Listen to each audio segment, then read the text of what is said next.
ईशा जी, जो आप हमारी कमोडिटीज़ एडिटर हैं, हमारे साथ जुड़ रही हैं और वो आपको टिप्पणी करती हुई दिखेंगी सरकार के और सेबी के इस कदम पर, जो आपको कमोडिटी स्पेस में एक इम्पैक्ट लाता हुआ दिखेगा। मनीषा जी नमस्कार, शुभ प्रभात। क्या आपका पहला रिएक्शन? हम लोग 8 कमोडिटीज़ में आज से फ्यूचर्स ट्रेडिंग रोक देंगे।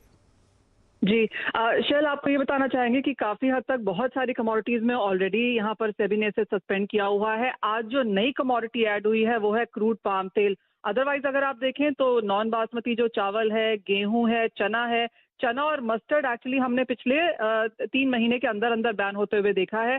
तो नई कमोडिटीज एक्चुअली 2 हैं, सोयाबीन और क्रूड पाम तेल। मूंग में भी बहुत पहले यहाँ पर ट्रेडिंग रोक दी गई थी और वहां पे बिल्कुल भी वॉल्यूम्स होते भी नहीं थे।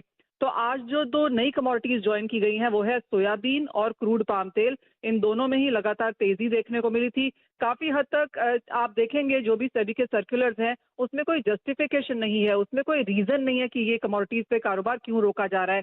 माना ये जा रहा है कि जिन जिन कमोडिटीज में लगता है कि भाव बढ़ने वाले हैं, फसल कम है, अंतर्राष्ट्रीय बाजारों में तेजी है, जहां पे प्राइस राइज है, इन्फ्लेशन की कंसर्न्स जहां पर आपको नजर आती हैं, उन कमोडिटीज में यहाँ पर कारोबार सस्पेंड किया जाता है। तो क्लियरली सोयाबीन और क्रूड पाम तेल जो इस लिस्ट में आज जोड़े गए हैं, इन दोनों कमोडिटीज में लगातार हमने प्राइसेस बढ़ते हुए देखे हैं और शायद यही रीजन है कि ये भी इस लिस्ट में अब शामिल किए गए हैं। जी मनीषा जी, जो लोग शॉर्ट हैं या लॉन्ग हैं इन 2 कमोडिटीज़ में, उनको कुछ मौका दिया जाएगा क्या?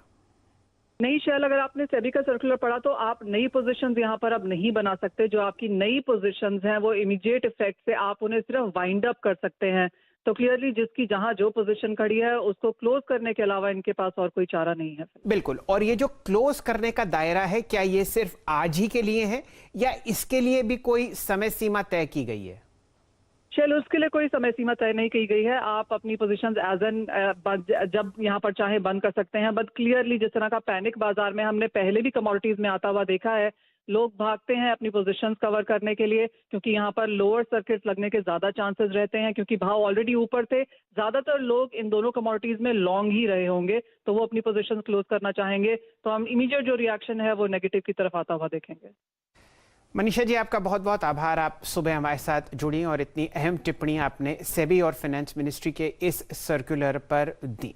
Virendra ji, over to you. जी हाँ शैल जी, एक बार टॉप कॉल्स जो हैं वो इस खबर के बाद एक बार स्क्रीन पर ले आता हूँ और टॉप 5 स्टॉक्स भी जो है वो आपकी स्क्रीन पर रखता हूँ। टॉप कॉल्स में याद रखिएगा आज सेल कॉल्स हैं। जुबिलेंट आज एयू स्मॉल फाइनेंस बैंक, आज शुभदीप जी का शॉर्ट कॉल है। असित कोटक महिंद्रा बैंक यहाँ पर शॉर्ट जा रहे हैं। याद रखिएगा बैंकिंग पे सबसे ज़्यादा नेगेटिव कमेंट्स आज के सेशन में थे।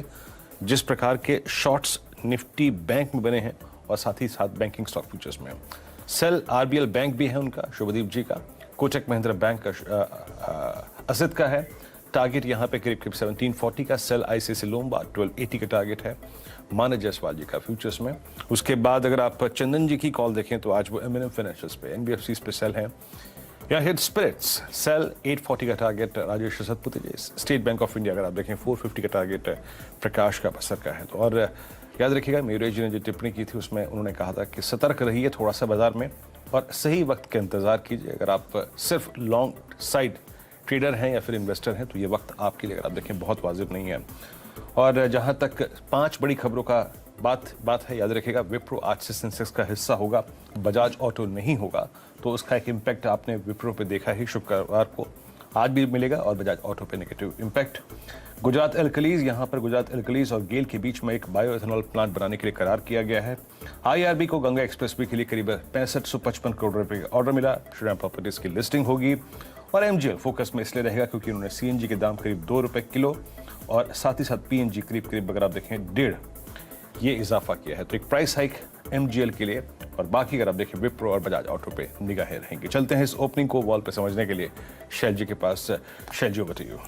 तो वीरेंद्र जी, ज्यादातर बैंक्स पर ध्यान दिया जाएगा। ध्यान दीजिए कि 12 के 12 निफ्टी बैंक के जो काउंटर्स हैं वो आप